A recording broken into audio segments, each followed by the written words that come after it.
Hello to all of the friends out there hanging out, being part of the Stay Rad crew. This is Casey Kasem right here. I'm bringing you a brand new episode of my podcast, Get Real with Casey Kasem. It's the podcast that goes behind the scenes of the fantasy football industry through interviews with fantasy football analysts, writers, podcasters, YouTubers, content creators. Gosh, we could go on and on and on. And in this episode, I sat down with Kevin Tompkins. You guys might know him from the Lightning Round podcast. You probably know him from Fighting Chance Fantasy, maybe Ball Blast, maybe Fantasy Pros, and there's so much more as well. We talked about the zero RB strategy, growing your audience in the podcasting world, his favorite Packers of all time, how he edits, the appeal of best ball, and so much more. And you can find Kevin on Twitter at Kevin Tompkins II. Shout out to the original Kevin Tompkins who raised an absolute badass of a son. That is dope. And we talk about Kevin's dad in this podcast as well. So super rad. You can find me on Twitter as well at TheCaseyKasem, and you can follow the podcast on Twitter at GetReal_pod. You can also find my writing with the Fantasy Footballers at TheFantasyFootballers.com. I am now the social media manager for Dynasty Trade Calculator as well. You can find DTC on Twitter at FF Dynasty Trades. This podcast is also a proud member of the DAP Network. Yo, you're pretty awesome, right? Yes, of course you're pretty awesome. We already knew that. Duh. Well, I'm asking you to be even more awesomer if you can't even be more office. See, I can't even talk. You're making me get like this. You're so dope. I cannot even talk. I'm tripping over my own words. What I was saying is your awesomeness needs to go check out patreon.com/CaseyKasem. That's KACEYKASEM. Why? Well, it helps grow the show. Okay, so the Patreon is still in its beginning phases, and that's okay.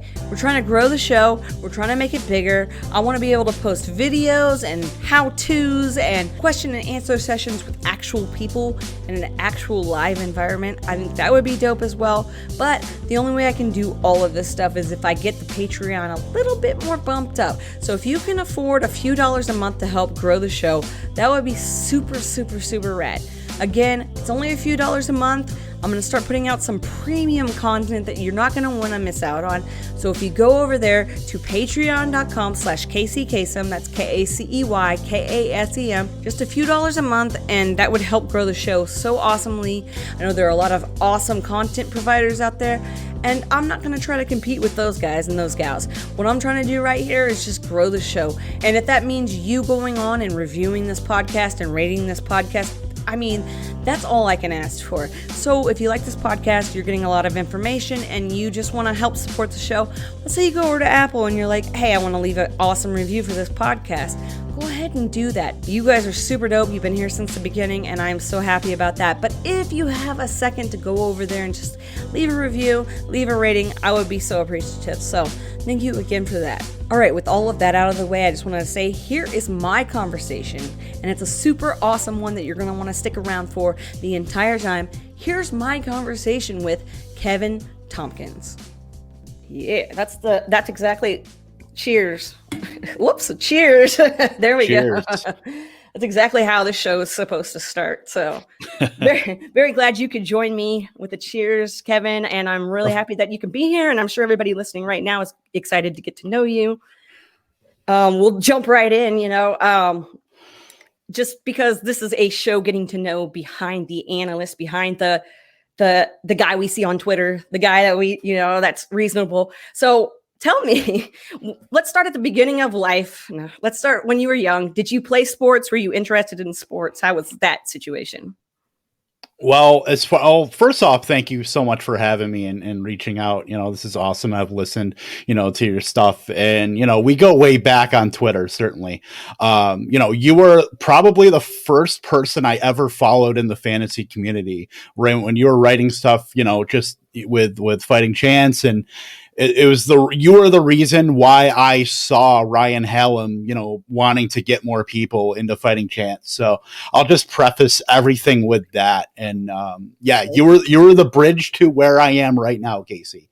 As far as sports, I played baseball. I was huge baseball because my dad played softball. My dad played baseball.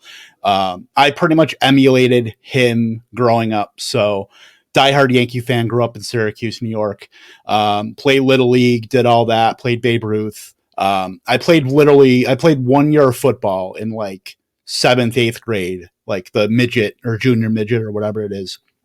But yeah, so I was huge into baseball, huge into Yankees. I was always a Packer fan. Got that from my dad. And then, never really, as far as football and wanting to do anything with it, that never crossed my mind until maybe 4 or 5 years ago. And how did you exactly find out about fantasy football in general? Because it's not something that we just learn. It's, it's brought to us. So how did you find out about that? So when I was growing up, in Syracuse, we didn't have a lot of money, but I would literally go to the computer lab at my library to do some homework and stuff like that. This was like 1996, 1997, where we didn't have, not everybody had a computer, not everybody had AOL. So kind of doing that and never really thinking about anything. And then like 2000 hit, and it was probably July or August. And I went across Yahoo and saw they had fantasy football. I'm like, oh, what is this? And just did a random, one of those random Yahoo leagues. And remember drafting. The only person I remember drafting on that team, because he was the reason why I did so well, was Steven Davis for the then Washington Redskins. And he was a big sleeper that year. It came out of nowhere. So I'm like, this is cool. I'm going to chase this. So ever since the year 2000, I've been, in at least one league. And how many leagues are you in now? Too many to count. I've just went through my exposure list, and most of them are best ball. I'm doing a lot of like Underdog and FFPC and stuff like that. So at last count, I am at 107. But as far as managed leagues, I can't handle a lot of those. I'm doing, obviously Scott Fish and like Raspbowl and stuff like that. But I'm in a couple, random leagues, and then one home league. So as far as managed leagues, it's like 15 or 16, but that's starting to wear on me a little bit, because I'm hating Tuesday night going into waivers when I have to do that for however many teams. And then Sunday or Saturday night, I have to do my lineups. And then Sunday morning, I have to check them again. So it's just, that's why I've gravitated toward best ball. It's really the best way to go, as far as if you want to do a lot of teams, do it that way, so you don't have to worry about it later. So having so much on your plate, not really, because you do obviously have all of those leagues, but the best ball aspect is very interesting to me. Having that all on your plate with the best ball, what is the appeal of best ball for people that don't play best ball but are like interested in it? The best kind of avenue to getting into best ball would be if you're the type of person that would go on like Yahoo and want to do mock drafts, or go on like Fantasy Football Calculator and want to do mock drafts, and hey, I want to set myself up for a league.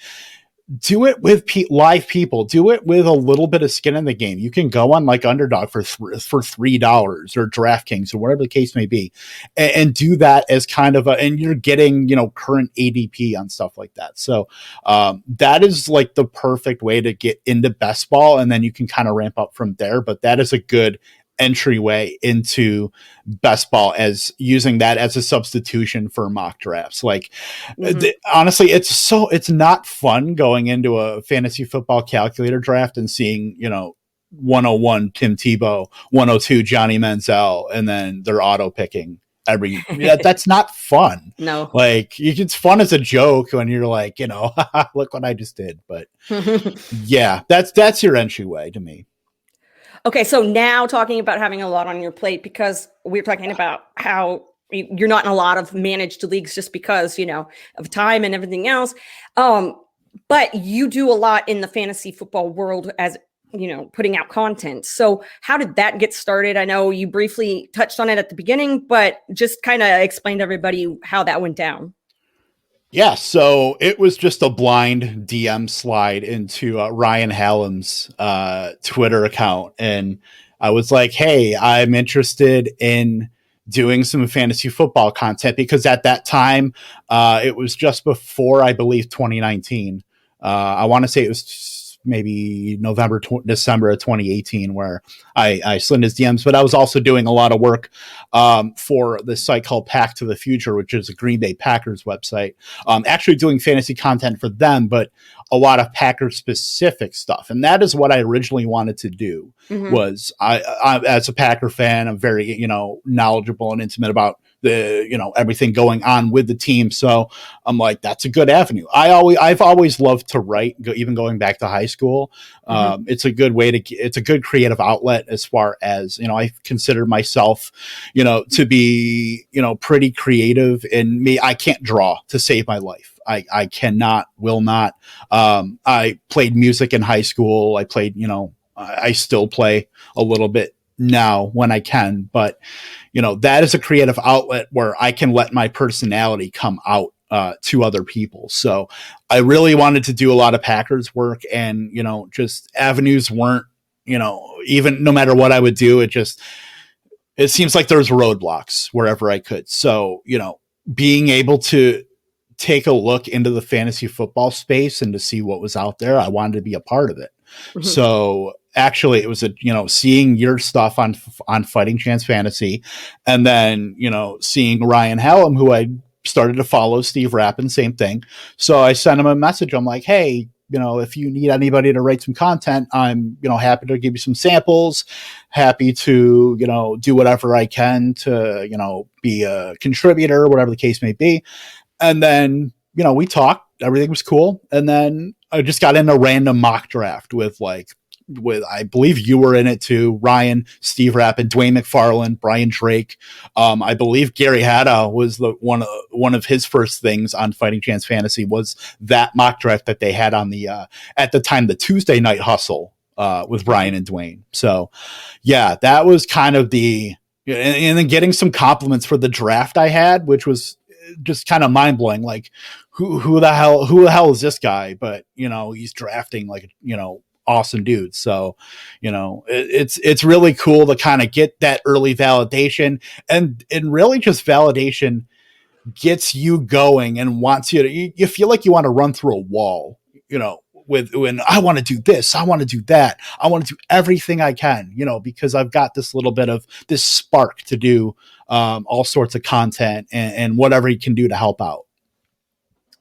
And yeah, it happened with a tweet for me too. To become a writer with Fighting Chance Fantasy, Ryan reached out to me because I hadn't done any of the stuff in the space with writing, podcasting, anything.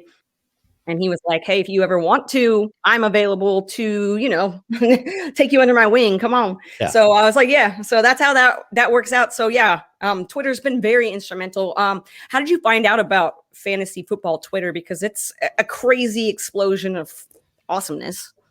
Yeah, I mean, really is just, because being on Twitter and, being part of like that, Packers Twitter and all this other stuff. And it bleeds over, in certain segments. So, following, certain people, just like Eli Berkovitz and, guys at Alicia Torsky, who, did a lot of stuff for Numberfire, Packers fan. We talk a lot, Eli Berkovitz is actually going to work for NFL Network now, does a Packers pod on Game On Wisconsin right now. So just a lot of that bleed over, and then starting to follow more accounts, and, and then kind of those two avenues merged. And then, it ended up being where I'm just going to dive into the fantasy football space, see what I can do. Really, it's a lot easier now to kind of dive into that fantasy football space, I believe, just because there's so many sites, so many content creators coming up.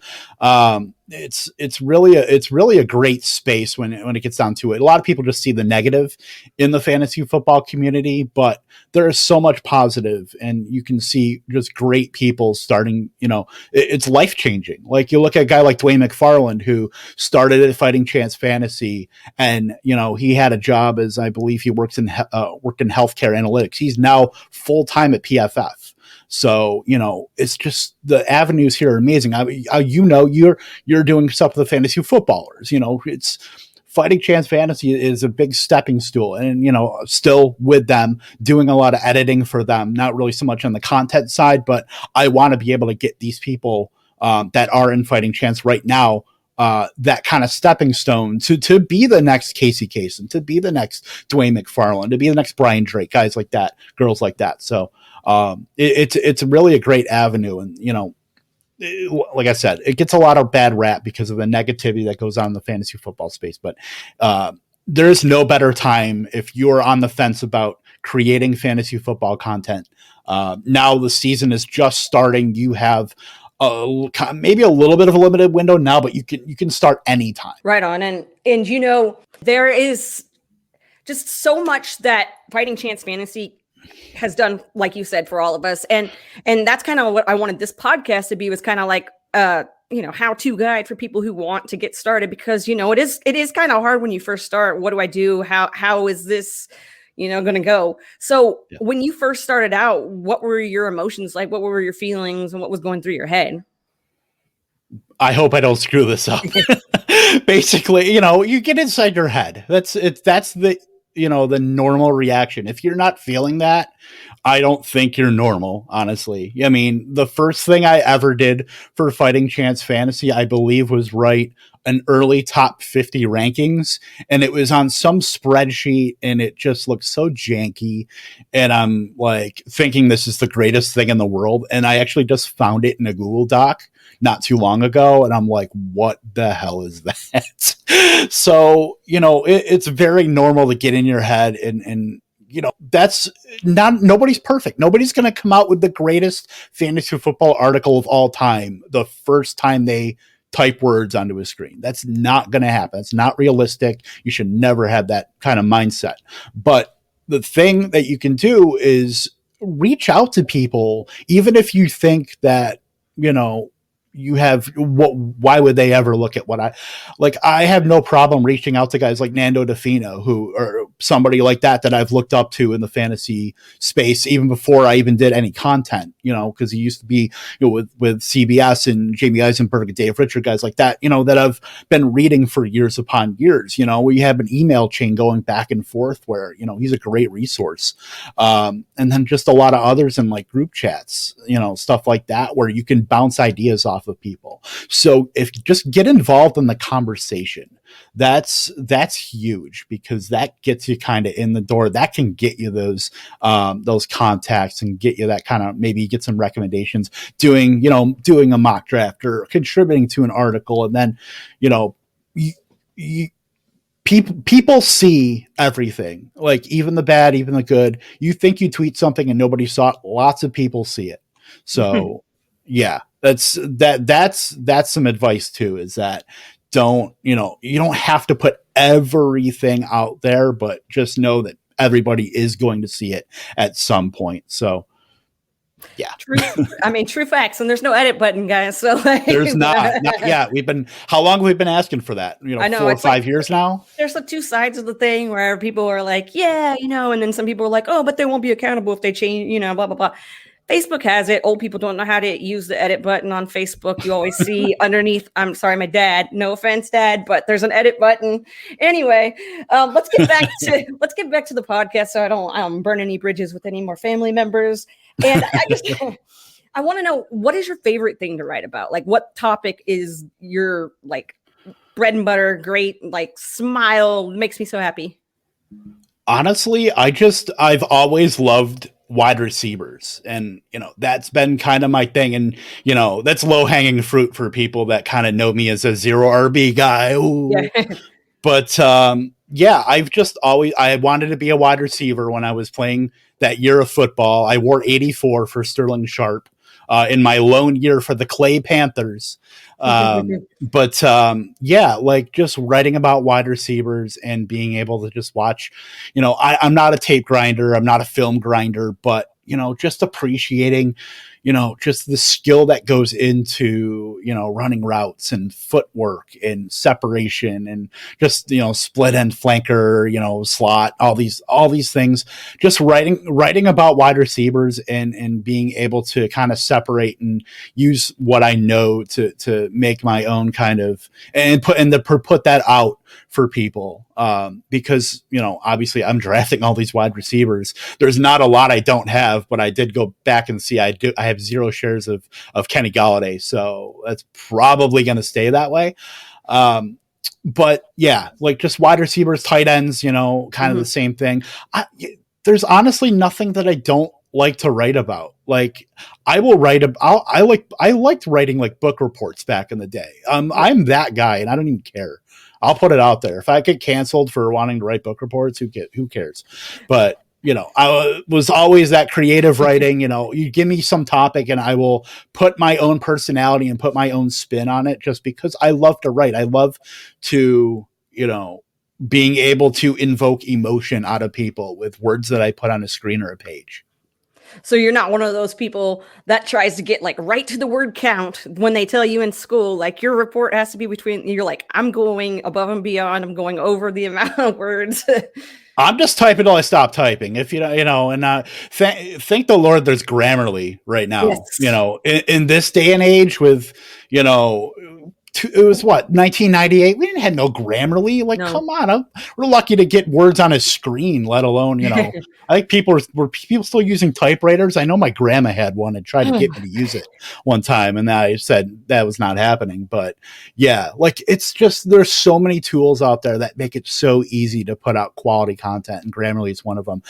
Not sponsored, by the way. Maybe after today. I mean, Grammarly, no offense to anybody else out there, but Grammarly would probably be the most awesome sponsor because I use it so much. Like it's my go-to. Like I have to have Grammarly in my life, or life would be a lot harder. So you're right. I will shout that off the rooftops. To anybody who wants to listen. I mean, it might get one person. He might be drunk, but oh well. It is what it is. But I think that it's so cool, all the tools that we have out there at our disposal that we can use in our writing, our podcasting, whatever. There's just so many little tips and tricks too. StreamYard. Yeah, that's what I was about to ask. Is there anything else that you are a big fan of when you're putting out content to use as a tool?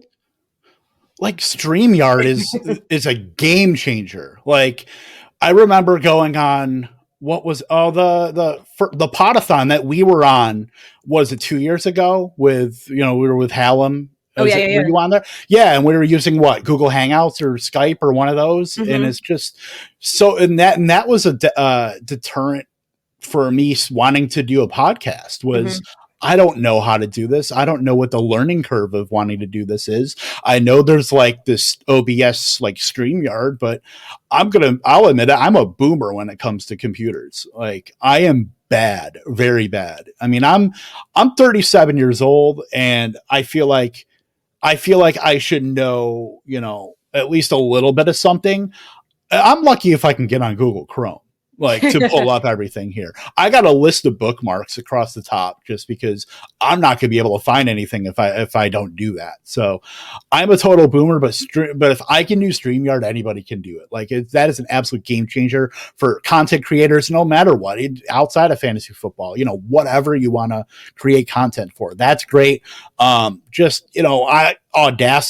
for audio stuff like that, and some stuff just has such a learning curve, like Adobe and stuff like that. So I don't try to do a lot with stuff like that because that's way out of my wheelhouse, and that's for people that are much smarter than me to figure out. But the tools are all there, and it just really has to do with how much time do you want to put in to learning all this stuff. But with StreamYard, with Audacity, with a lot of this stuff, you really don't need to learn a lot to be able to use it. It's really just point, click, and hook up a mic, hook up a webcam, or you have your webcam on your laptop or whatever the case may be. And it's just so easy to get started. That's why I'm saying, if you want to create content in 2021 for fantasy football, you have everything at your disposal. It's not super expensive to do that. And great graphics, great, all this stuff. It looks great. And, there's definitely value in that, but people are going to watch you based on, I found personality, and just down to earth and just being humble, because people don't want to hear how, perfect you are. Everybody has faults. And that is something that I've also taken with me, on my Twitter. I have no problem posting how I feel. And that's definitely something that's, I feel like that's a little bit rare where, I'm a human being, and I want people to know that I'm a human being and not just a content robot. So, yeah.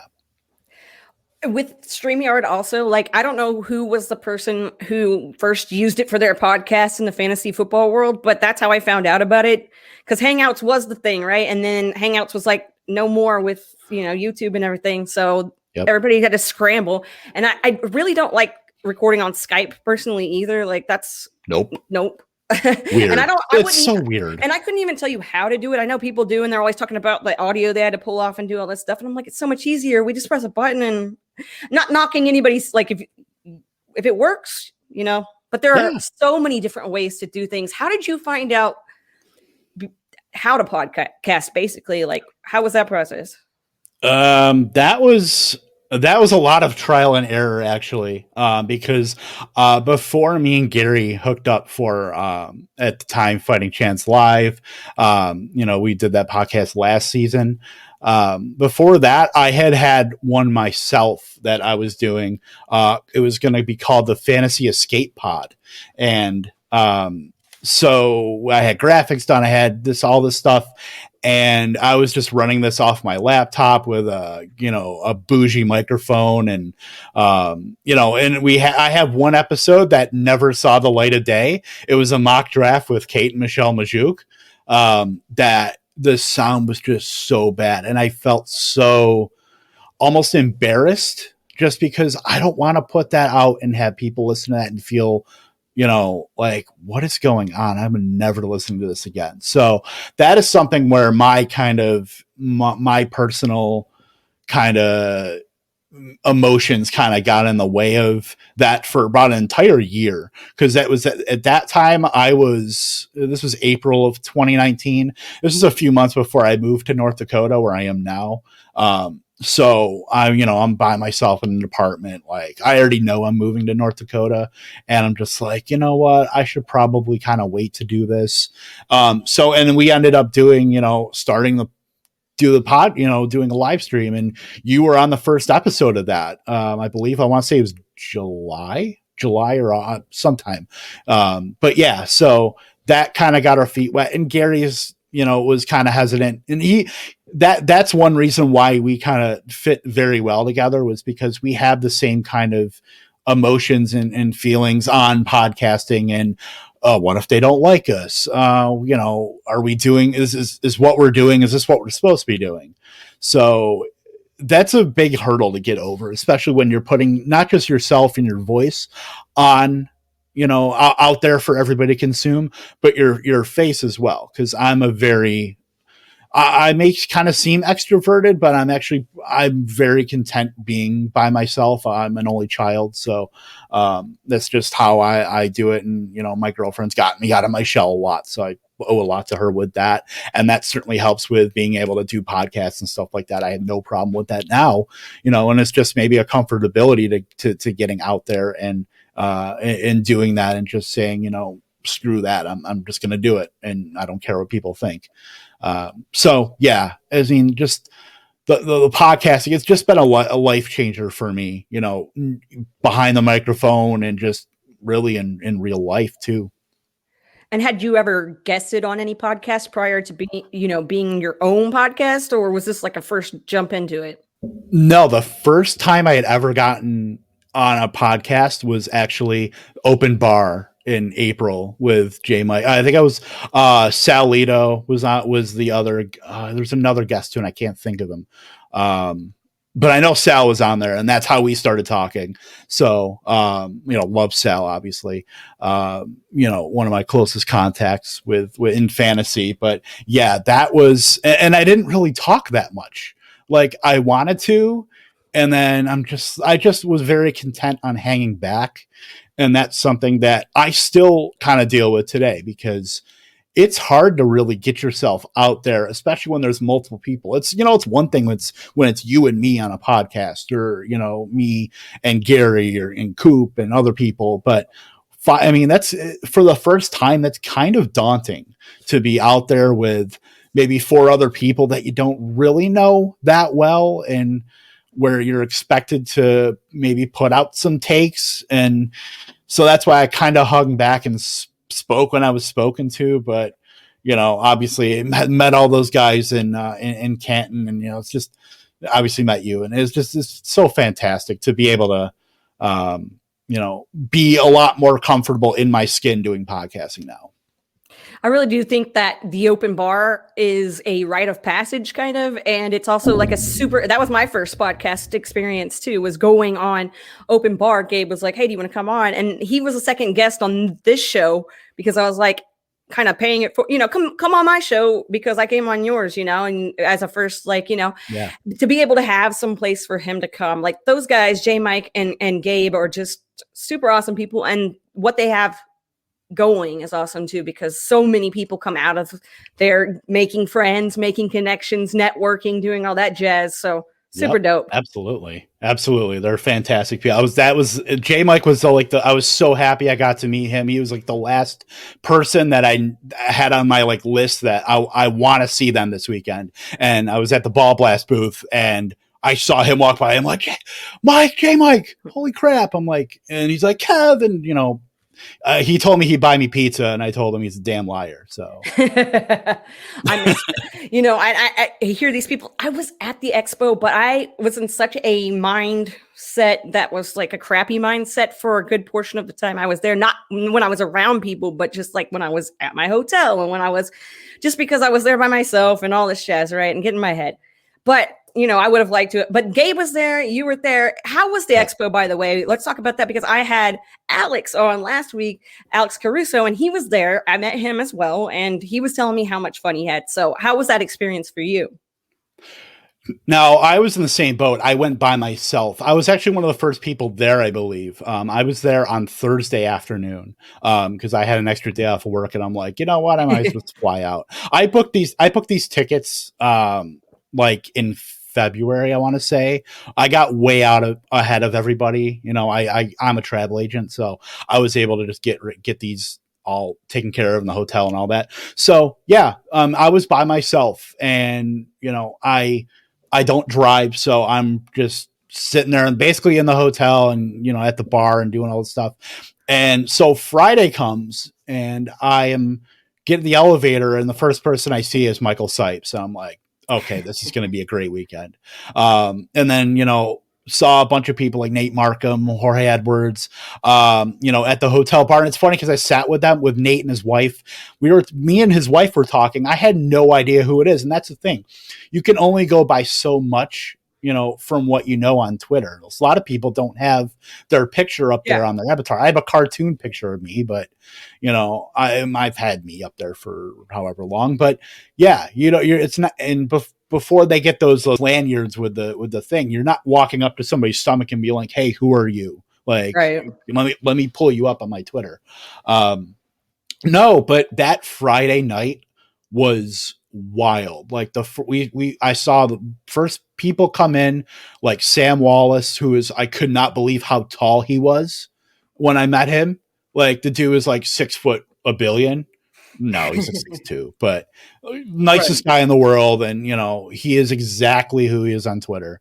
Tyler Gunther, fantastic dude. Nate Hamilton, getting to meet Kate and Michelle, getting to meet, Brian Drake and, Ryan and Steve. We all went to dinner. We went with Drew Davenport and, hung out with, there's Mike Clay was there. Curtis Patrick was there. It's just wild to see all these people in one space congregating.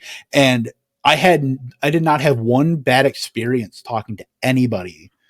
I got to meet, all these people that I've been reading content for, like Andy Behrens. I was at the King's Classic. Me and Brian Drake had a team for Fighting Chance and, doing draft with like Scott Pianowski.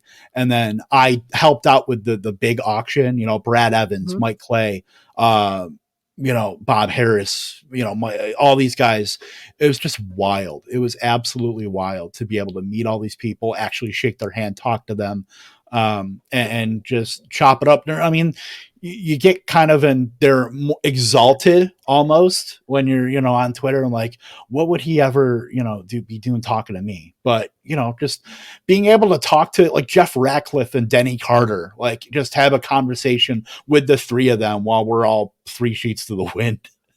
So, Yeah, it's so wild, and it was just such a fun experience. And Bob Lung is a saint Yeah, he is. for putting all that together for the fantasy community in a great space like Canton. Mhm. Being able to utilize the Hall of Fame. I can't give enough thanks to Bob Lung for putting this all together, because that, being able to network with all those people, that's huge. That's, a lot of what it is. But the one thing that I would hope for maybe next year would be to get more fantasy football content consumers there versus Mhm. creators. I would love to get, some perspective on how people that are consuming our content, how they feel about it, and anything that we can change and anything that we can do better to serve them. Because I feel like that should be the next avenue to where this expo goes, is being able to get that point of view as well. It's great to be able to chop it up with, fellow content creators and, do all this stuff. But I think that's the next avenue that we need to go down as far as, really getting that perspective. I am very sorry to have to stop this important podcast to bring you an important announcement. Yep, that's right. Thank you so much to Trophy Smack for being an affiliate of Get Real with Casey Kasem. This is the spot to check out if you're looking for fantasy football trophies, belts, rings, draft boards, and more. I have an affiliate link. I'll put that in the description. You can check that out in order to view all of the rad items that they have to offer. There's free shipping and free engraving, plus 100% satisfaction guaranteed. I've been a fan of this company for a very long time, and you should definitely check them out. Make sure to use the discount code GetRealPod for a free ring with the purchase of trophy or belt. Note you must have both the trophy or belt plus the ring in your cart for the discount to apply. Football season is here, guys. It is right here, right now. So, what are you waiting for? And back. For sure. And my sister came for Saturday, so she was there. I went to a draft night out, and she came.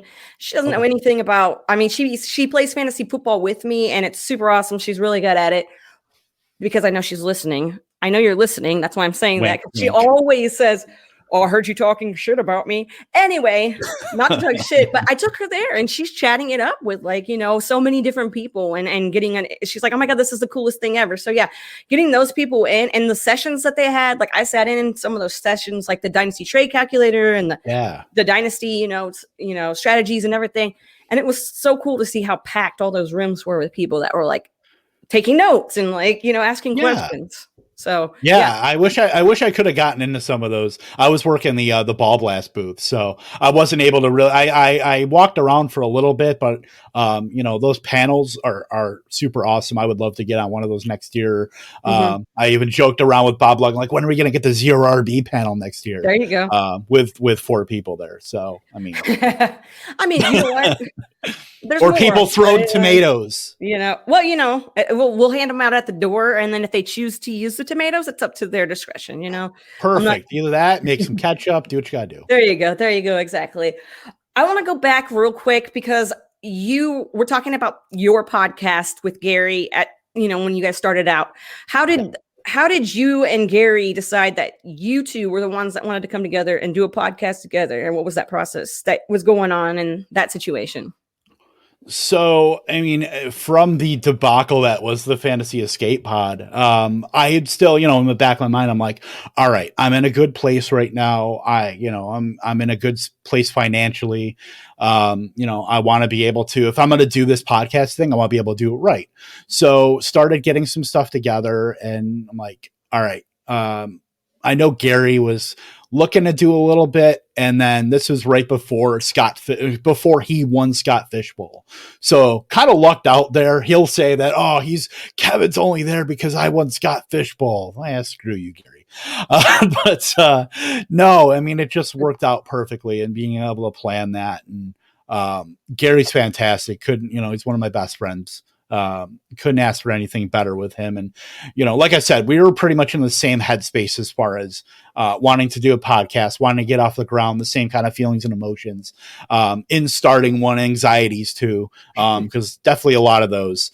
But yeah, couldn't ask for a better partner to be able to do a podcast with, and kind of both learn, because I know that Gary kind of is not big on written content, but I know that, if there's going to be an avenue for him to be able to do that kind of contribution, it would be via the podcast. So, I know that is an avenue that he wanted to get down as well.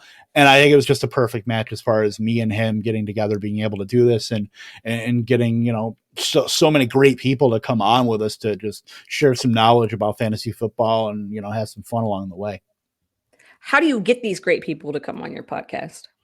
I pay them and I beg them. Casey, your check is in the mail, by the way. Oh, thank you. I've been waiting on it since that first episode. Yeah, it's been held up, and I think it might be in the dead letter office by now. But okay. I'll have to talk to my people. And I've moved, so you probably don't. Yeah, exactly. Address. I'll have my people talk to your people. We'll get that figured out. No, it's really just the connections that you make, and hey, I saw this article you put out. Would love to talk. About topic A, whatever it is.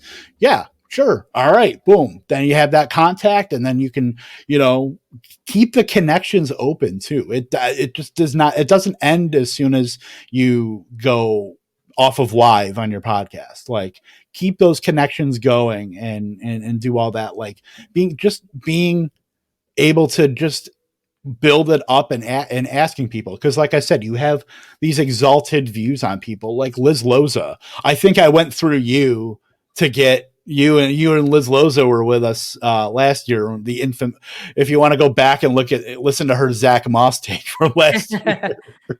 But just being able to make those connections and putting yourself out there. That's the biggest part of it, is putting yourself out there. Not the worst thing that can happen is they say no. Oh, well, I've gotten from a lot of people, but it's never been like a flat no. It's been it's the timing's not great right now. I've got all this, but would love to talk to you, later on about doing something.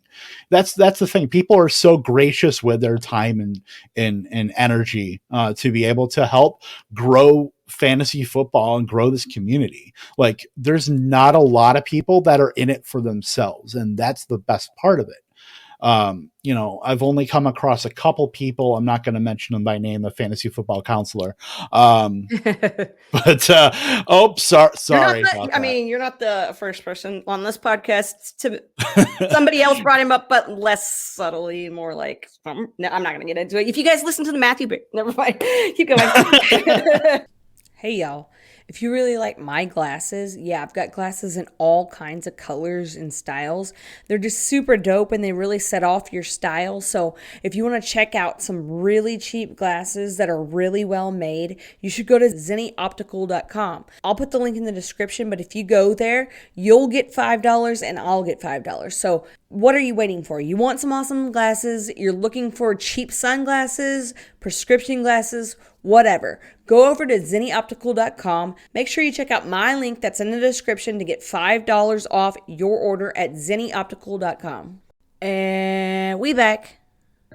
I've never been subtle in a lot of things. So yeah, but everybody's so welcoming and so giving and so, gracious with their time and energy. It's really just so, that's what makes this community so great. And don't be afraid to get out there and reach out to people. Like, there's people I never thought I could ever have on a podcast and be able to talk to on a podcast, like a Nando DeFino, like an Ian Harditz, guys like Liz Loza, we would love to have on again. Ben Gretsch, guys like that, that I've talked to, and, we'd love to get in, some time to talk, Sean Siegel, guys like that. It's just absolutely wild, the connections that you can make by just saying, hey, you want to talk for even, half an hour. It doesn't have to be, and that's a one thing too. Not everybody has an hour, so you don't have to get them for an hour. You just, hey, I'd love to take like 25, 30 minutes of your time if you've got it, to be able to talk about whatever, whatever you just wrote about, or even just sleepers or whatever the case may be. Like, don't be afraid. Who's somebody that you haven't had on your podcast? It doesn't even have to be a fantasy football analyst or anybody in the space. It could just be a random person. But somebody that you haven't had on your podcast that you think would be so dope to have on your podcast. This is going to be probably the same for a lot of people, but it'd probably be Matthew Berry. And that's just because we're both Syracuse guys. My favorite pizza place is his favorite pizza place, Varsity, in downtown Syracuse, right on the SU campus. So, um, you know, I have his book. I've read his book front to back. His story is fantastic, doing TV writing, and then just kind of getting into the fantasy space and then just absolutely exploding. Just being able to talk to him and, pick his brain and, get to just go back and forth with him. I mean, that's just the dream. Like, and then also on the same token, I got to talk to Brad Evans a little bit at the expo, and that's somebody who I would love to chop it up with. I know he's a Bears fan, big Illinois guy. So yeah, that's, as a Packer fan, I'm kind of, putting myself in a box here, but yeah, he would be awesome to be able to have on there. And, there's so many people I would love to have on there too.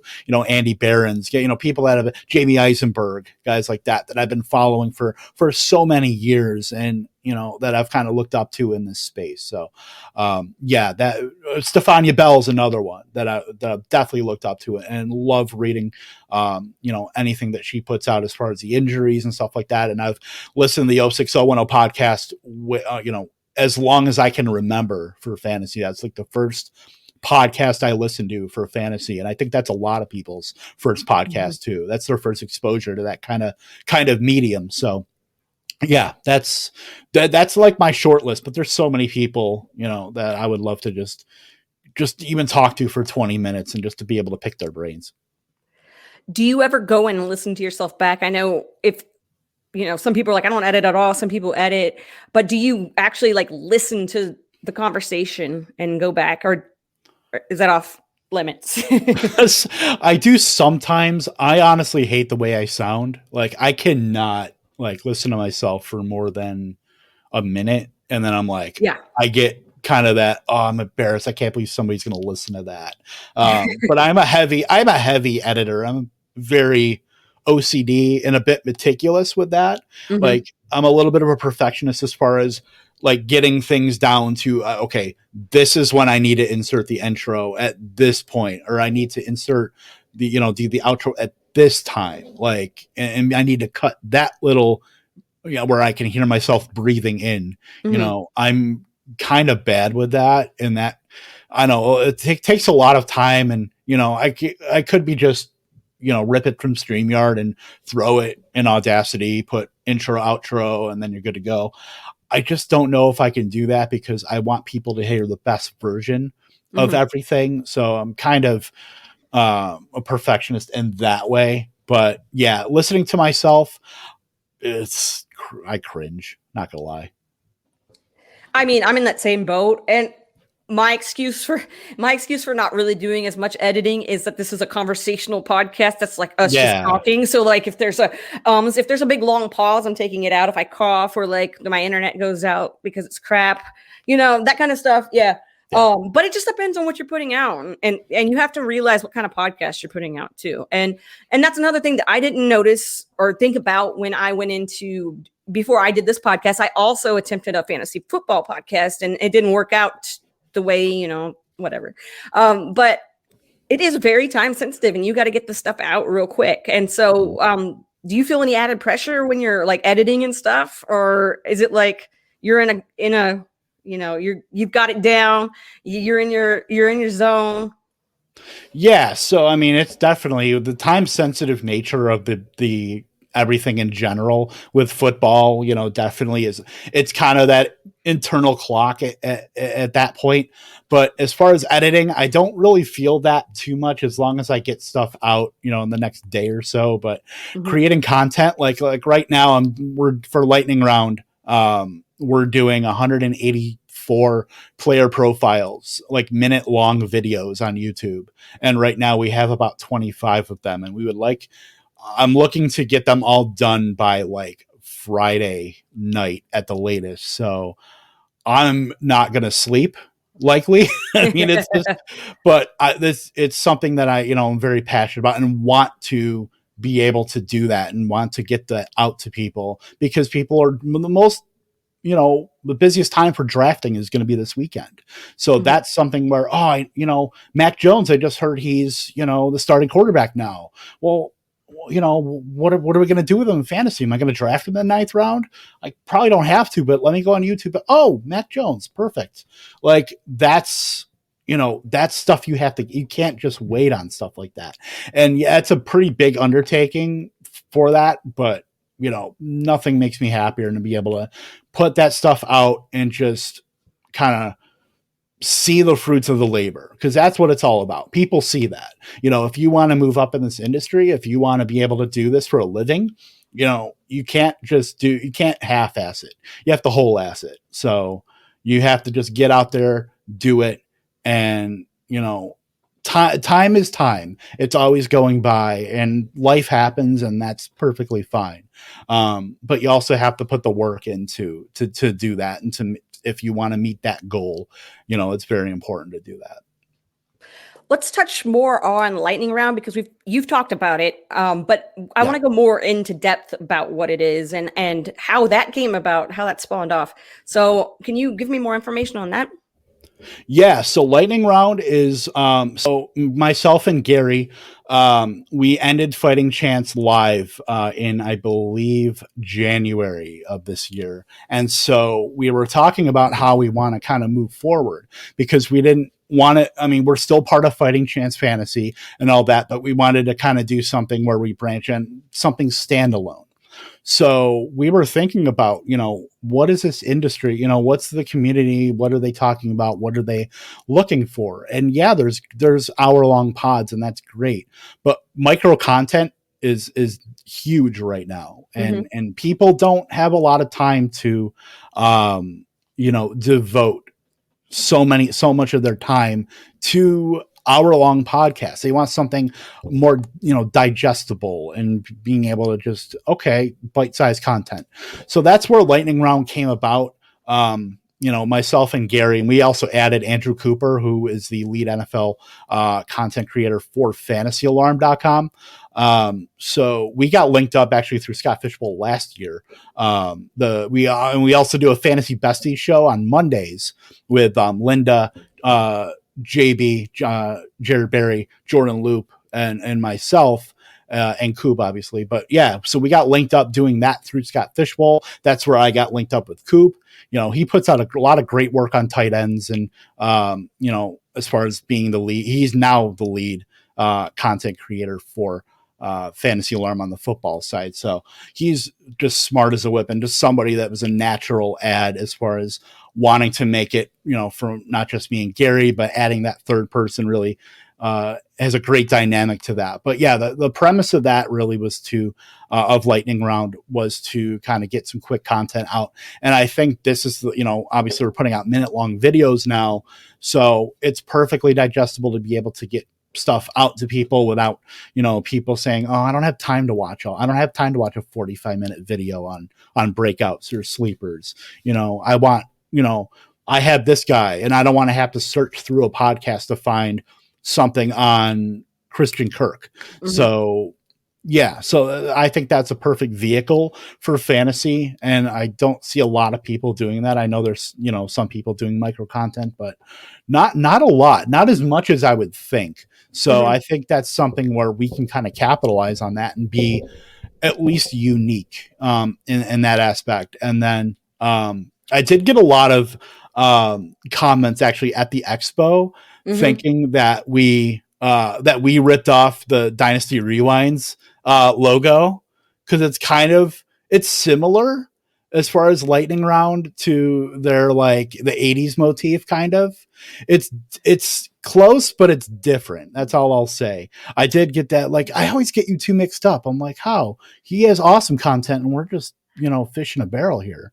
So yeah. So that was the origin story of Lightning Round, and we're really just ramping up. We're going to be doing 5-minute waivers on Tuesday. We're going to be doing a kickoff show on Sunday with myself, Gary, and Britt Flynn, who does work on Fighting Chance Fantasy as well. So we're so excited to have her join us as well. So it's going to be a lot of fun, creating content. And then we're going to have our podcast as always on Wednesday nights with myself, Coop, and Gary. So yeah. And are you guys all in different time zones? Are you guys all in the same time zone? Gary and I are Gary's in Texas, Mm-hmm. and I'm in North Dakota, so we're both central. Coop is based out of the Boston area, so he's Eastern. So it's not too bad because sometimes you'll have No, like a Pacific, and then Eastern, and you're like, yeah, yeah, it's hard to get that. What do you do when you have a guest that's in a different time zone, like maybe even like Pacific or whatever, and they want to come, you want them on your show, but like the time is kind of crazy for one or the other. yeah. I will always bow to whatever they can do because I want to make myself available when they are available. So I have no problem adjusting my schedule for other people. Like I know Liz, we were on pretty late, but obviously it's not late Pacific time. Yeah. So that's I have no problem being able to make myself flexible for anybody else. I mean, we were on myself and Gary were on. We had Murph and Stocks on from 5 Yard Rush last year Mm-hmm. too. So that's they're in England. Yeah. So yeah, that's something to adjust to. Doing a podcast at I want to say it was like 1 or 2 in the afternoon. Because that time I believe it's like 7 or 8. So Mm-hmm. yeah, that's no problem being able to make myself available. I will never be rigid in we can only do it at this certain time. Like whenever you have available, I will do my best to work myself to be able to be available at that time because that's important to me to be able to reduce the amount of stress and having to maneuver everything around. I'll worry about that myself. I don't want them to worry about that at all. What happens if you're having a bad day and then you're going, it's a day that you put out your podcast, it's Wednesday. How do you get yourself through that and go out there and just do it? It's so difficult because unfortunately I'm the kind of person where you can kind of read where he might not be having a great day, but it's usually the company you keep, being able to as soon as you turn on that microphone, you can't be, oh, this is Kevin Tompkins. Welcome into the lightning round. They ain't nobody gonna listen to that. It's like you might as well just read the phone book in that case. But yeah, so just being able to, the company you keep is paramount to all that. Cause whenever I see Gary and Coop up there, it's always a fun time. And then being able to chop it up with whoever, if we have a guest on or whatever the case may be. So that, 99.99% of the time pulls me out of it. There's never been a time where I've been, feeling, I can't do this. I gotta back myself out of this when I'm with somebody, that's never been the case, but it's usually just, I have dread, maybe some dread getting into it beforehand, but then as soon as I turn the webcam on, I'm usually good to go. And you were talking about having other people there with you, and writing is completely different because it's just you on your own. Do you ever have like writer's block or a situation where you just, really can't make whatever you're trying to say come out properly? Because it's different when you're podcasting. You can be better at getting your point across. Yeah, that's difficult. Everybody gets that. People are lying if they say they don't. So, it's really difficult to kind of get over that hump. I just try to go maybe do something else. If I'm sitting here and it's just seeing a blinking cursor and I'm like, I don't know what to do right now. I'll either do that or I will set myself up as far as putting out an outline of what I want to do. If I need to get graphics, if I need to do whatever, I will do that. And then kind of let that kind of fuel that a little bit. So I will do everything I can outside of actually filling out the content, and the writing to be able to do that. But yeah, having that writer's block, that's definitely an impediment to wanting to, especially when you're time sensitive too.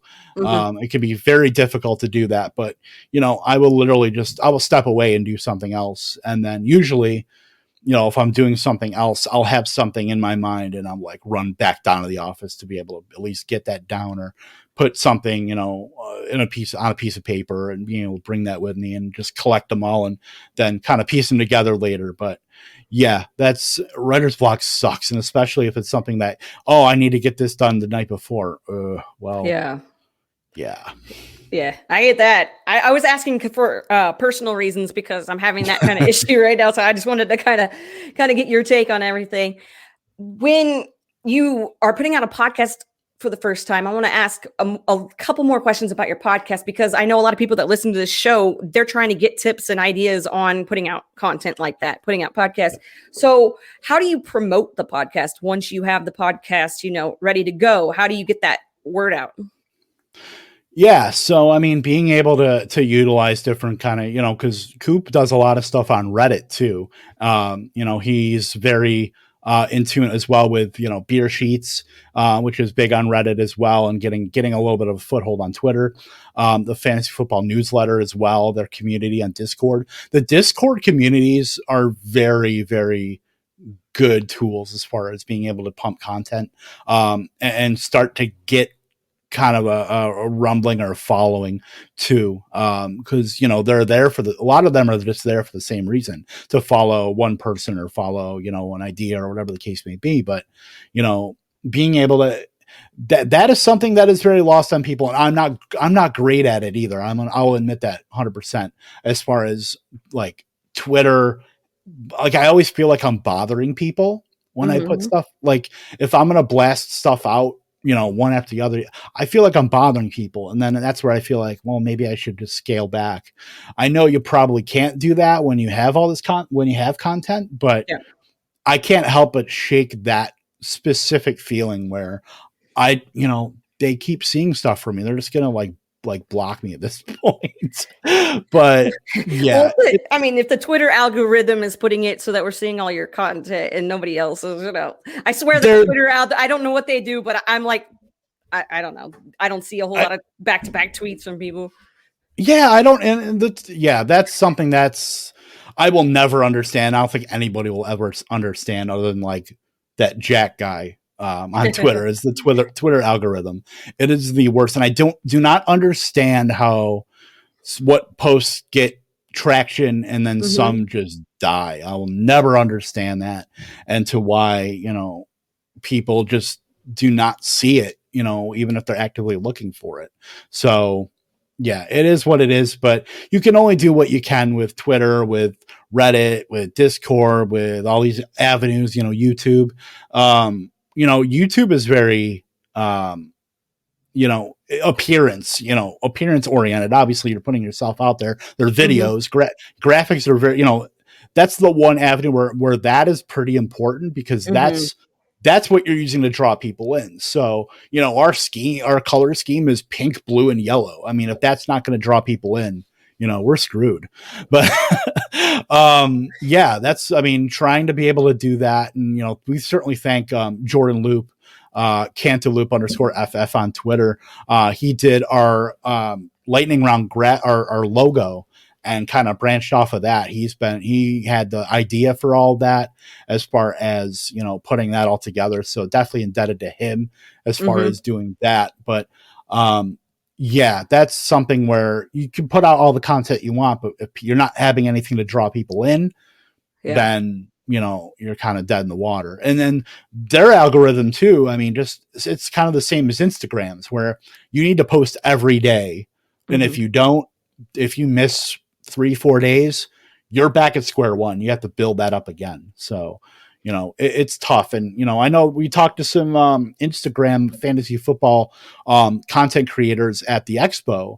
A couple great guys. Their name escapes me right now, but I'll shout them out on Twitter later. But yeah, it's really a wild world as far as Instagram, because there's only a couple people out there that are really putting out content, but they're doing it every day and are very creative with it and have found their own niche. And they said they don't use Twitter. I mean, that's, they barely use Twitter other than maybe network, but that's about it. So yeah, being able to find those presences and then working to that is paramount. Yeah. Like that guy, Alex, that I had on last week, he's a big in TikTok, and he was doing Instagram too, but he was telling me about the graphics thing. Like on Instagram, you need to be able to like put out nice graphics and stuff. And it was just too much work.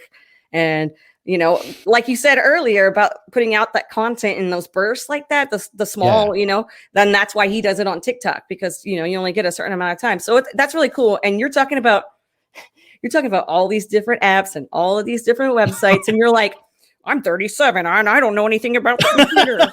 I'm 37. I don't want a Discord. I don't want a interweb app that I never heard of. Let's do this. I mean, I know Discord. I've been on Discord. What I'm saying is, I'm one of those people who's like, I only want 2 apps on my phone. Case full disclosure, I pulled up this StreamYard tab on Netscape Navigator, so that's what I'm still using right now. And I went to search a couple things using Ask Jeeves, so that's where I'm at. Ask Jeeves. Oh, there's a blast from the past. Right? This is why your logo looks the way it does, because you're so old school.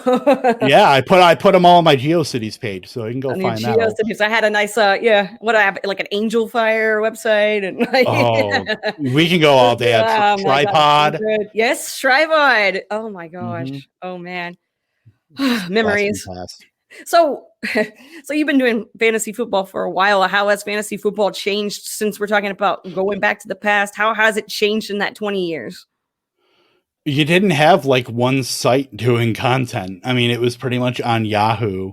But as far as I can remember, it was like doing on Yahoo and like CBS, because that's where I, would see like Jamie and Dave Richard and Nando doing all that stuff for CBS. And then, yeah, just the different ways of being able to get content and the when you need information.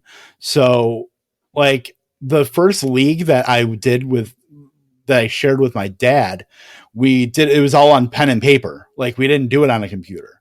So, that was fun for me. I like, I'm kind of a nerd and I have no problem doing that on like a Sunday night or like a Monday morning, literally getting the newspaper and going through the box scores to be able to find, to be able to tally up the yards and reception. Cause we did PPR way back in the day when like nobody did PPR.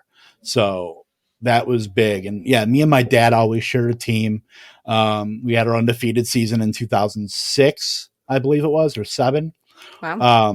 Yeah. So that was always a rite of passage. And he passed away in 2008. So that's always, he's a big reason why I've would do content as well. He was one of the main drivers in that, just because, in 2008, when that stuff happened with him, mm-hmm.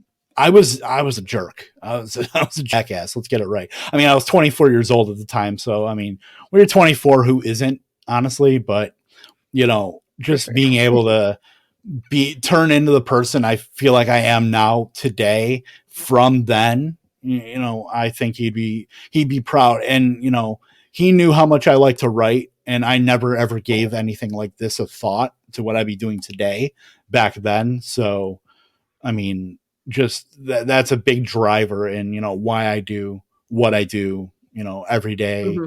putting out content, but, making people mad with Nick Chubb takes on Twitter,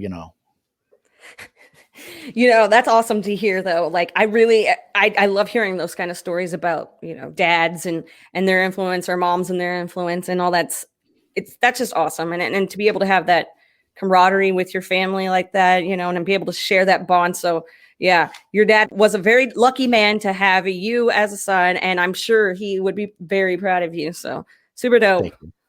Thank you. Appreciate that.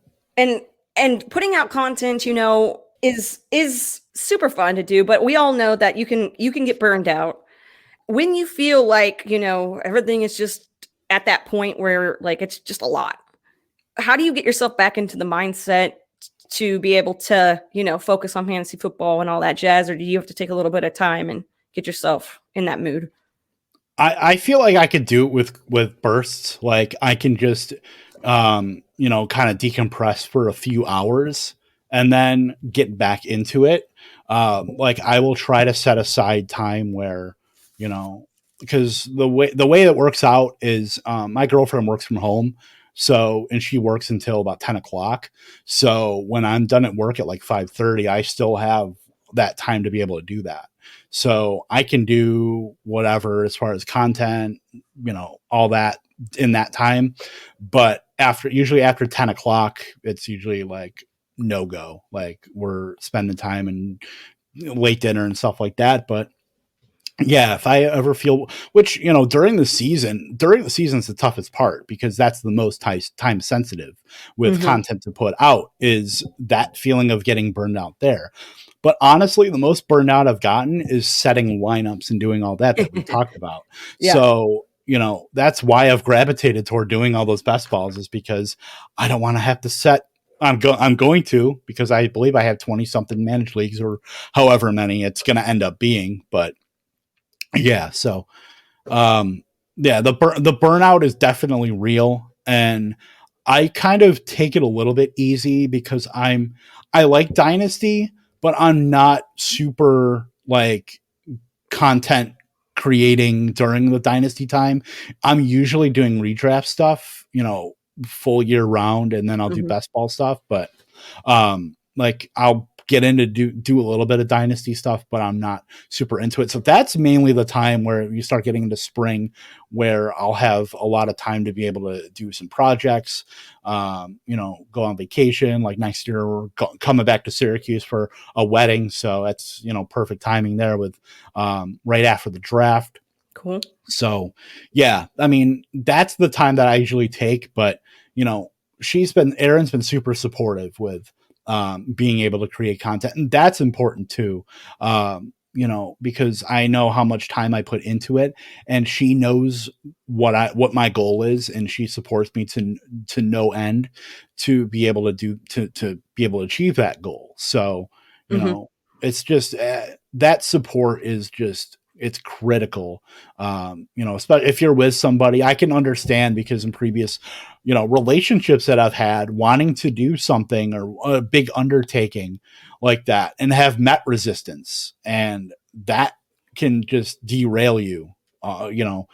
Any kind of motivation to want to do something, that can kind of just hit that roadblock and you can't recover from it. But, I consider myself very lucky to be able to have somebody that supports me in the way she supports me, to my goal of eventually being to do this as a living, for my living, and be able to put food on my table. So that's what drives me.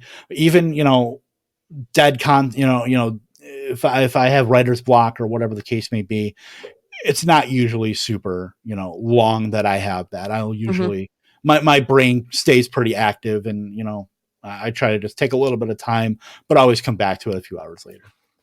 So were you guys together when you started doing fantasy football content, or was that something that came after you guys got together in a relationship? That came after. Actually, it's funny. We met on Twitter, Okay. talking about Spotted Cow beer from Wisconsin, by the way, where Oh. I was drinking one, and somebody had said that's a girl beer. Oh. And then, yeah, so she came in and said, "Oh, it's not." And I remember, I DM'd her, and you were just randomly talking, in October of 2018. And then, fast forward, she came out to New York. I went out to North Dakota, and I've been here for over 2 years now in North Dakota, and couldn't be happier. So yeah, she's been there as far as me bouncing ideas off of her too, and getting her opinion, as kind of, she does fantasy football too, but she does one league, Mm-hmm. with some people, friends and stuff like that. We just drafted Sunday, and was happy to have her, kind of snake some people off of a mutual friend of ours. His name is Kevin as well. Trey Lance, who was probably going to end up getting a statue here in Fargo, right next to the Carson Wentz one. But we can't say anything bad about either of those two quarterbacks here. I'm contractually obligated. There's a window right there. I'm gonna get something thrown through it if I do. So I try to watch my tongue. But yeah, so she's not super into the fantasy content as well, but she's very supportive, and she's been there through all of that, through all the anxiety, and just been a great sounding board through any kind of roadblocks that I've had. So super grateful, and couldn't ask for anybody better in the world.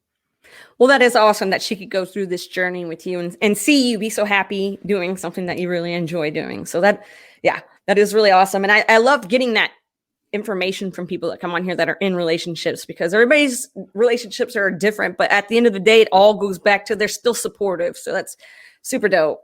I want to know, where all are you contributing and writing and everything right now? Because I know that you've got your hand in a lot of different pots. So what's going down? Yeah, so lots of different pots. So on the podcast side, the Fantasy Besties, like I said, with Linda, Andrew Cooper, Jordan Loop, and Jared Berry on Mondays, usually about 7:15 Eastern. We're going to be starting that back up again. Season 2, bigger, badder, bestier, we called it. So that's a lot of fun. That's very laid back. That podcast we stream on Twitter. Also, we lightning round on Wednesdays, and then the Sunday. We're calling it the calm before the storm on Sundays before kickoff. And then writing wise, was able to link up with Kate and Michelle earlier this year, and I'm writing for Ball Blast football as well. It's funny, actually. Michelle and I went to the same high school. Oh, really? Yeah, just years apart, but we kind of had that connection. We have, mutual friends. One of her best friends is somebody I worked with for a long time. And then, so happy to get to actually meet them in person at the expo too. And then I do some work as well for Fantasy Pros, and then for Fighting Chance Fantasy as well, mostly back end stuff. Editing, wanting to just get everybody's content out there. Also, doing a little bit of work, for putting in baseball lineups actually on Fantasy Alarm on Sunday morning. So, thanks to Ryan Hallam for that and being able to kind of get my foot in the door that way too. We call him the Godfather, and that for a good reason. For sure, we do. I want to know too. You had talked about Scott Fishbowl earlier and about how some of your connections had come out of that. And I can see behind you, this isn't a visual podcast. I say that all the time. Like, people that are listening don't know that this isn't a visual podcast, but behind you, you have your Scott Fishbowl rosters. I can see. Yep. How important is the Scott Fishbowl to the fantasy football community? And I know there are a lot of people that don't know what the Scott Fishbowl is, which is crazy to think that there are people that don't know what it is, but just kind of inform everybody why you like it so much. Yeah, so I mean, the Scott Fishbowl, it's actually something I learned about like right before Ryan he told me to go apply. I'm like, I don't, what even is this? Like, I mean, I'll do it. I mean, I give in to peer pressure. So, no, Scott Fishbowl, it's a charity fantasy football endeavor. Used to be from Fantasy Football Oasis, started by Mr. Scott Fish himself. Fantastic guy. I got to meet him at the expo. That was one of the first on my list, to be able to meet and shake hands and say hey and have a drink with him and do all that. But, it's really a great charity endeavor. So many, it grows every year with so many people. I think it's what's it at this year? 1,900, 1,400, 1,900, something like that. There's a lot of people, but anyway, so basically it's charity, Fantasy Cares. We have the Podathon that precedes it. That's like almost the unofficial start of the fantasy football season. Sal Lito, Steve Marcus, and Kevin Cotillo put that on every single year to raise money for different charities. Great causes, and that's really what it's all about, is being able to, with fantasy football, being able to help those, that are certainly either going through a tough time or less fortunate, whatever the case may be. So yeah, it's something I'm proud to be a part of. This is my third Scott Fishbowl this season. I haven't gotten the third one up there yet, but I have it actually right there to be able to put up. So I got to figure out. Yeah, I got to figure it out. There's going to be a lot of what's the color for wide receiver? Green. There's going to be a lot of green on the first part of the side this year because I may have drafted 7 wide receivers in a row. So it is what it is. I mean, it worked out now because I got Kyler, Aaron Rodgers, and 7 wide receivers, and a running back now because Gus Edwards. It worked out for you. It did. The thesis of the play. But so I mean, if you don't know, just literally scottfishbowl.com. There's a lot of stuff you can read about it. You're talking people from ESPN, celebrities. I got in the REM division this year. REM is like my favorite band and my parents' favorite band. So being able to get in that division with Mike Mills, who is in the band, is Wow. like I was fangirling something crazy. Don't tell him I said that. Because he'll probably laugh at me, and so will everybody else in the division. But it's okay. It's what happens. But yeah, it's just the connections you're able to make just through Scott Fishbowl, and so many people bringing everybody together for one, for all these causes that are near and dear to people. It's absolutely wild. It blows my mind just the reach that this whole thing has. And then getting to hear him talk with Matthew Berry about that on the 06010 podcast, about Scott Fishbowl and all that, was so happy to listen to that and have him get out there more, because I know Scott is the most humble person in the world. Yeah. So, for him to be able to get to do that, I'm so happy to be able to have him get more people's attention to that. I've got a couple of more questions for you, a couple more, and then we're going to wrap it up. But I want to know a couple of fun tidbits about you. So who's your all-time favorite Packer? All-time favorite Packer? That's tough because I have so many. I would say probably I can't separate them. It's either Sterling Sharp or it's Donald Driver. Donald Driver is somebody me and my dad met when he was, I believe, in the second year. I want to say it was 2000 or 2001. We went to a Packer game and met him at some random bar, and Donald Driver had no reason to sit down and talk to us, but he was up getting a drink, and we were just hanging out, and he just was talking to my dad and, talking to me for like 25 minutes, just, and he's pretty, he's recognizable. If you saw him on like Dancing with the Stars, big, huge smile, bald head, earring in his, you can't mistake him in Green Bay. So, and he's a Southern boy too. So he's just fantastic to be able to talk to, and had no reason to be able to talk to a guy, guys like us, but did. And then Sterling Sharp, who is probably my favorite Packer growing up, and being able to idolize him. His career got cut short, should be in the Hall of Fame. I don't care what anybody says. He had a neck injury and kind of lost his career there, but those two, and we go back to, I gravitate toward wide receivers. That may be a reason why. Probably. Now let's get, so what is watching football like with you on Sunday? I've dialed back on the emotional response because I would be yelling at the TV about Green Bay. And that's the one thing about putting out fantasy football content and being so ingrained into it, is that it kind of takes a little bit of that emotional response away.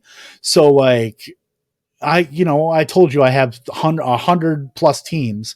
So I have everybody everywhere, apparently, except for Kenny Galladay. But, if I'm watching the Packers and Vikings, like I'm cheering, for, I have Justin Jefferson on 10 teams. I have Adam Thielen on 12. I have, Dalvin Cook on 14, but I also have, Aaron Rodgers, Jones, whatever. Mm-hmm. I feel like that's taken away a little bit of the emotional response to it, but I am a diehard Packer fan.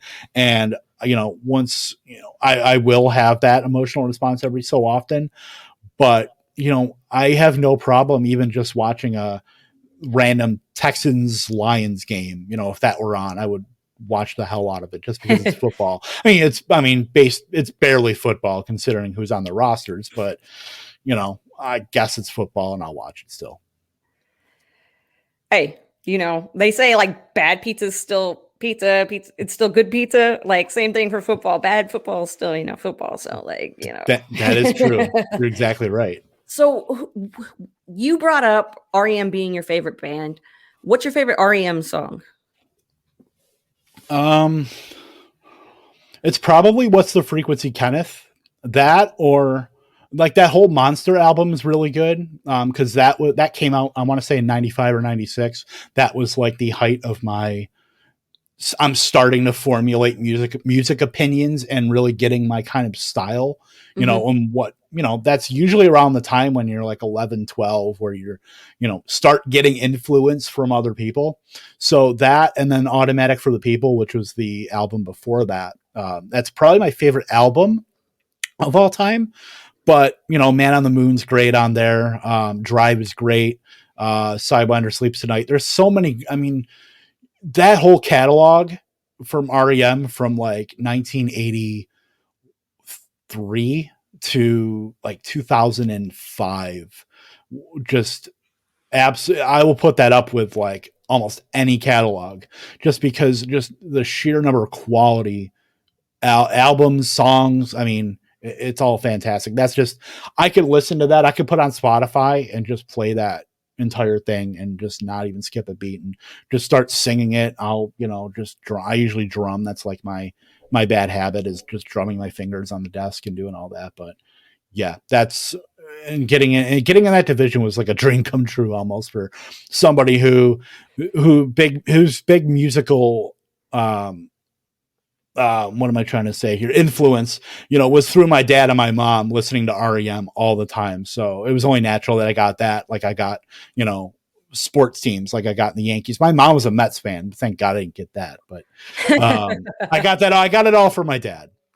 There you go. I mean, my dad was an Eagles fan growing up. So when he came to Texas, he became a Cowboys fan. I'm glad I got that and not that. Yeah. So I'll take it. Oh, he would not survive that. Oh my. Oh, he lives in Pennsylvania now, so like he's back up where he grew up, and he's still nice. Still a Cowboys fan. So hey, whatever. I also want to know, what would you be writing or podcasting about if you could do that on anything other than sports? So any other topic? Jeez, I've never really thought about that. Honestly. Is there another topic that you kind of feel strongly about? I mean, nope. I maybe it would be. Well, I'm trying to think. Like, I mean, like music would be fun though, to be able to do that. And going back into like old catalogs, like from like the 60s and 70s, and being able to, use a 2021 approach to going back into these catalogs and listening to them, and putting your thoughts and feelings into that. I think that would be very fun to do that as kind of maybe a little side project. So that's that. You've got the wheels turning here about thinking about that. I think that would be probably the avenue I would go down. I think music and being able to write about that would be awesome. Yeah, for sure. I feel the same exact way about that. So great minds. And also, what is something in fantasy football? What's a setting or a rule or whatever? Something that is like one of your favorite things? It probably, I think it's got to be full PPR. I can't do half PPR. I'm not a half measure guy. I go into it all the way. I don't know if I could do the half PPR, but I like just the full PPR. That gives me the ability to, if I want to take a receiving back like a Alvin Kamara or whatever, and get that benefit, great. Or if I want to load up on wide receivers like I tend to do, great. Tight ends, same kind of thing, those volume guys. But either that, or I'm doing a charity league this year. It's called the Kevin Cannot Draft a Running Back or Start One. So this was based on Eric Belair's Scott Fishbowl draft, where he did not draft one running back. And if you go check his Twitter, you can see how that ended up in the comments. But based on that, we started a league with 14 people, where I cannot start a running back. It's a best ball. So my RB2 running back slots will be empty, and it's head to head. So I can't even pick one off of waivers. But if I beat them in a head to head matchup, they will donate, I believe it's $75 to charity. Oh, wow. If I win or if I lose, I donate $25. So they have the benefit of all the running backs they want. But if I beat them without it, and it's great either way, because everybody wins. Right. So yeah, I wanted to at least throw out that charity aspect. So that is something I feel is unique, and I don't think I've ever seen that, where somebody's willing to do that. But people are crazy. I feel like I'm a little bit crazy for doing that. You haven't heard it because everybody's like, yeah. No, I'm just kidding. But with the charity aspect, I mean, anything with the charity aspect behind it is good news in my book. So yeah, exactly. Good luck. I hope you win. I hope you lose. I just want money out there. So I hope there's just money that's going to charity. I just, any way you can get it. Yeah. I hope I go, 15-0. Your team's we'll see. And that's a great experiment to look at too, and see like, how did your team perform without anybody in that slot? So yeah, that's going to be fun. So I'll keep up with that during the season as well. Is there anything else that you want to bring up before we plug all your stuff?